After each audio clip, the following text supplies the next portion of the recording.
I think that's the sort of thing that was alluded to by Emmanuel Kant when he was criticizing the notion that all of our information comes from sense data, which would be the pure empirical perspective, right? Because when you encounter the world, you encounter it with a cognitive structure that already has shape.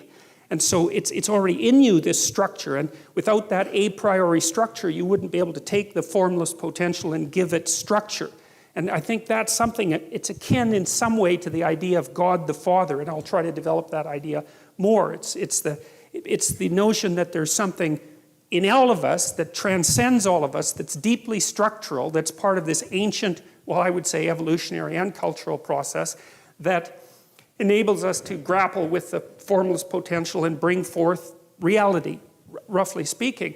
And then there's the final element, and that element seems to be something like consciousness itself, the consciousness that actually inheres in the individual. So it's not only that you have a structure, it's that the structure has the capacity for action in the world. And it's like, you're the spirit that gives the dead structure life. It's something like that. And as far as I can tell, the Trinitarian notion that characterizes Christianity is something like, well, formless potential, which is never given the status of a deity in Christianity. And then the notion that there's an a priori interpretive structure that's a consequence of our ancient existence as beings. It goes back as far in time as you can go, the notion of a structure.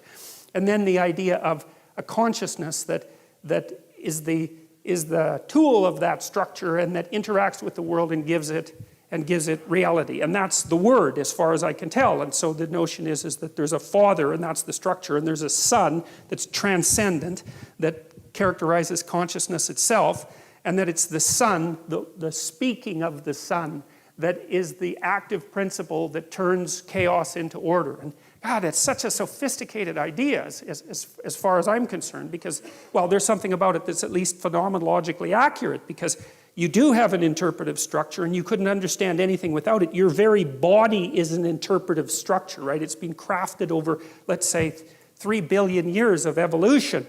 Without that, you wouldn't be able to perceive anything. And it's taken a lot of death and struggle and tragedy to produce you, the thing that's capable of encountering this immense chaos that surrounds us, and to transform it into habitable order. And then there's the idea too, of course, that's deeply embedded in the first chapters of Genesis, which is a staggering idea, you know, and certainly not one that's likely, that human beings were made in the image of God, both male and female were made in the image of God. And that's, of course, a very difficult thing to understand, partly because the God that's referred to in those chapters has a kind of polytheistic element, although it's an element that's moving rapidly towards a unified monotheism. But it's not also obvious to me why people would come up with that concept, because I don't really think that when we think about each other, we immediately think God-like.